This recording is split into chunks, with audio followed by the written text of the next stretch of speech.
Nilendu Sharma sir এই দাগের জন্যই একটা ওষুধ দিয়েছিল। আমি তো ওই নীলেন্দু শর্মা না, আগে যে একজন সুব্রত সম্ভবত কি একটা নাম আছে স্কিনের, এবার অয়েলি স্কিনে একটাই ময়শ্চারাইজার চলবে তো? ওনাকে দেখালাম দুটো অয়েলি স্কিনে দুটো, বাপরে। নীলেন্দু শর্মা আর দুটো ডাক্তার বলছে, সন্দীপ বা সুদীপ কিছু একটা নাম আছে।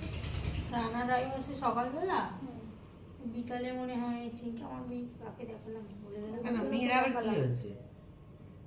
মেয়ের সামনে স্ক্যাল্প চুলের জন্য দেখালাম। ওদের মামের কি খালি চুল আর মুখ নিয়েই সব পয়সা খরচা করবে? কি করবো, মেয়ের এই বয়সে যদি এইখানটা টাক হয়ে যায়, মায়ের না বয়স মানে মায়ের তো এখন মেয়ের মতন বয়স নয়। ওই ভদ্রলোক তো আমাকে যে কোনো মেসেজ মানে সব বারণ করেছে, কিচ্ছু ওরা আঁকছি সব না, বারণ করে, এখনো কিচ্ছু আঁকছি না। নীলেন্দ্র তুই এই চার সব বারণ করে, কিচ্ছু মাখবেন না, কিন্তু কিছু না মেখে আমি হ্যাঁ, মেনটেন করবো কি করে? যায়। অটোমেটিক রিঙ্কেল আসবে, মানে এ তো আর আমি ছোট হচ্ছি না দিনকে দিন যে আমার মেয়েটা বাচ্চাদের মতন থাকবে। এখন তো আমি বড় হচ্ছি, রিঙ্কেল আসবে, হ্যান হবে ত্যান হবে, তার উপর দিয়ে কারুকাজ তিরিশ হলেই সেটাই তো বলছি।